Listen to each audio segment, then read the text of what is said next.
ကဲအားလုံးပဲမင်္ဂလာပါဗျပရီးမီးယားလိပွဲစဉ်ကိုကစားအပြီးမှာတော့အာဆင်နယ်တို့ဟာမန်စီးတီးနဲ့လီဗာပူးကိုအမှတ်ဖြတ်ဦးဆောင်လိုက်ပြီပဲဖြစ်ပါတယ်မနေ့ကကစားခဲ့တဲ့ခရစ္စတယ်ပဲလေးနဲ့ပွဲစဉ်မှာအာဆင်နယ်တို့အနေနဲ့ပေးကိုမရှိနိုင်ပွဲဆက်နိုင်ခဲ့ပြီးဒုတိယနေရာကဖုံးမောက်တို့ကို၄မှတ်ဖြတ်ပြီးအမှတ်ပေးစရာကိုဦးဆောင်ထားလိုက်ပါတယ်ပွဲစဉ်ကိုပွဲကစားပြီးပေးကို3ဂိုးသာရှိသေးတဲ့ခန်းစစ်ပိုင်းနဲ့ပတ်သက်ပြီးအာတီတာနဲ့အာဆင်နယ်တို့ရဲ့စွမ်းဆောင်ရည်ကိုတော့ချီးကျူးရမှာအမှန်ပါပဲဒီယာဒီမှာအာဆင်နယ်တို့အနေနဲ့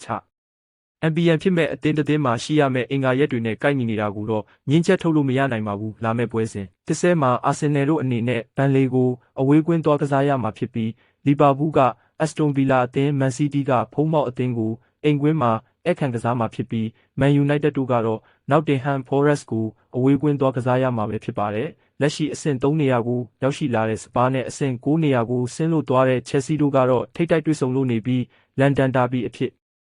စပါးရဲ့အိမ်ကွင်းမှာကစားရမှာပဲဖြစ်ပါတယ်။လက်ရှိခြေစွမ်းပြနေတဲ့အာဆင်နယ်တို့နဲ့ပတ်သက်ပြီးမန်ယူနိုက်တက်တို့ရဲ့ဂန္ဓဝင်နောက်ခံလူဖြစ်တယ်လို့အစီအစဉ်တင်ဆက်သူဂယ်ရီနဗီကဒီနှစ်တော့အာဆင်နယ်ချန်ပီယံဖြစ်တော့မယ်လို့ကျွန်တော်ခန်းစားမိပါတယ်။ကျွန်တော်သူတို့အသင်းကိုချန်ပီယံဖြစ်နိုင်တယ်လို့ခန်းစားမိလာတာ3-4နှစ်ရှိခဲ့ပါပြီ။လက်ရှိရာသီမှာတော့သူတို့ဟာအခြားပြိုင်ဘက်အသင်းတွေထက်ပိုကောင်းနေတာမျိုးမဟုတ်ပေမဲ့လိုအပ်တဲ့အမှတ်တွေကိုယူနိုင်နေတယ်လို့ချန်ပီယံအသင်းတစ်သင်းရဲ့တည်ငြိမ်မှုမျိုးနဲ့ရှေ့ဆက်နေနိုင်ပါတယ်